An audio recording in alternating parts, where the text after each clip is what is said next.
Welcome back, everyone. So today is a nice sunny day. I thought I would look at how to move the bumper, the front bumper support here,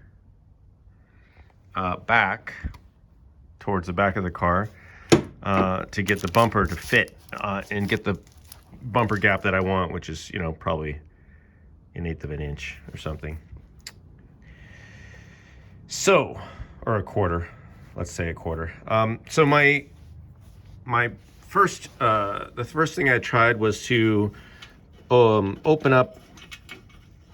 I'm not going to show you everything right now, but open up the slots. There's this piece, this bracket has kind of two sets of bolts, right? And the top ones go down, and the bottom ones go up. And as a result, the top is slotted, so you can move that a little. But then it's the opposite on the bottom. You've got the nuts here welded, right, obviously. And then on the bottom, you've got where you could have the slots here. Sorry about the camera work. Here. So to move it back, my only option, is to grind this part down a little, which is already very thin. I don't even know if I can do that, without just compromising it completely. I suppose I could weld like a plate here that would extend, but then that's really kind of getting into Bubba territory. I could maybe shave off a tiny amount. I've already opened this hole up a little. I'm a little hesitant to do that. Another thing I thought about was moving this entire cross member back that way, but then the problem with that is that it's shaped there, and there's really no room here either on this side to open this up so that this piece of metal can move that way. But then you also have this curve, right? So you're not really going to move that. Maybe it's not worth it though. So what am I going to do? So there's another guy he's working on a 72. You should go check out his channel. And his solution was basically something I had thought about, but then he said he did it, so I think I'll do it, which is I'm just going to shim this up here, right? Because the radiator support comes across here, and that was what this was hitting. But if I raise this up a little, I can actually just slide over the lip of the rad support, and that might give me enough clearance. But then the issue is, can I get the bolts up in here? And how much am I going to be able to move this back, regardless of whether it's hitting the radiator support or not? So I'm going to go ahead and I might open these holes a little tiny bit on the bottom, maybe up here on the top. I'll grind out a little, and then I'm going to put the radiator support back in and just do a test fit. So that's my next step. All right. Oh, one other thing before we go. So I was checking the fiber optic system because I want to have it hooked up. It's kind of a cool feature, and this is a 71, so I do have the fiber optics. This is what the end looks like that goes into the headlight holder bezel. I don't know what it's called. It goes inside, and it picks up light. And this one obviously is going to be orange when it comes out, because it's got an orange filter. So this is it's not a light bulb. This is just fiber optic, right? So this is the end that goes in. Now on the other side, I have bad news. I had these in a plastic bag, and I unwrapped it, and I saw that, and then I saw this, and then I saw this, which is the end of the fiber optic. So not only am I missing the little lens, but it's broken. Now, I read on the Corvette forum that you can actually splice these back together by cutting them cleanly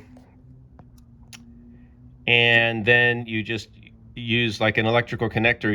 You cut them super clean, you butt them together with your electrical connector type joint, and you just join them, you know, heat shrink them back together. So I'm going to try that. Why not? I mean, you know, it's not going to make it that much shorter. And that's what I'm going to try first. And then, of course, I have to still figure out what I'm going to do with this end. Somebody also said you can clean up the ends of these with just some like 600 grit. So just hit that. It's got to be flat though. And then get it working. So I'm going to try that. Hopefully most of the fiber optics are in shape. I also learned that on this particular car, for some reason, let me show you guys. Let's walk around the back. For some reason, this is really weird. Don't know why. Hang on. Get all my stuff out of the way. So this car has a newer replacement rear end. And what's interesting or weird is that so the outside lights are the brake lights, and I guess the turn signal. Don't quote me on that, but those are the brake lights. The insides are the backup lights, right? They have the white dot in the middle. Maybe they're all brake lights, I'm not sure. What's weird is that there's fiber optics. They're supposed to be on the brake lights, right? So there's supposed to be one there and one there. But whoever put this back together put both of them on this side, and therefore none of them on this side.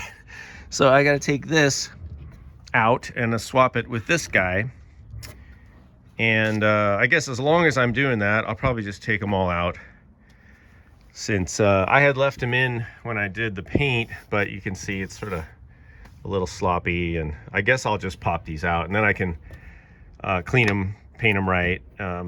I am actually, and believe it or not, you guys, I know the painting has been just a crazy journey, but I actually made the decision to put a little more paint on the back of the car because, well, here's the long story short. You see that? My stepsons were helping me out here with a project. I'm not going to get into the details. Long story short, something fell here. Even though it was covered, it chipped the paint a little.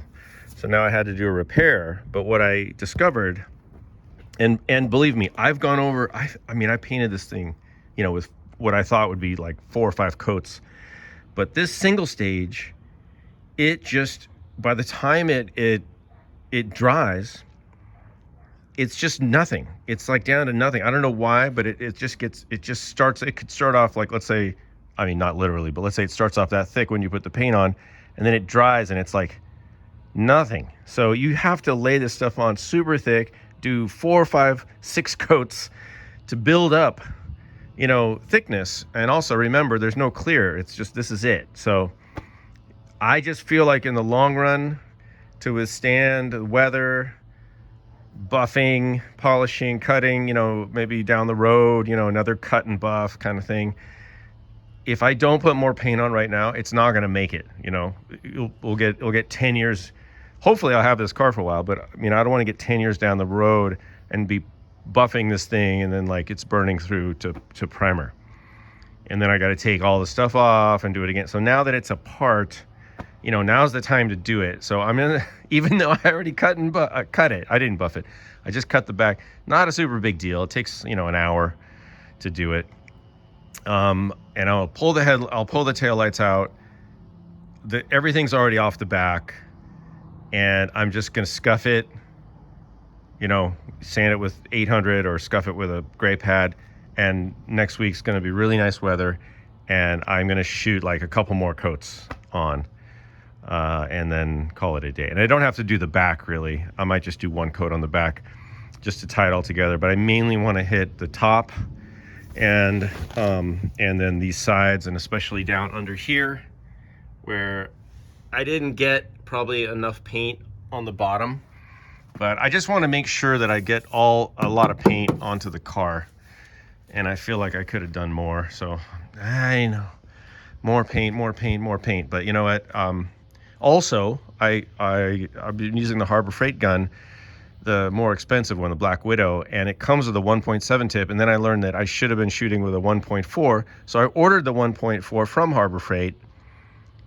And so finally, at the very end of this whole project, I actually have the right gear.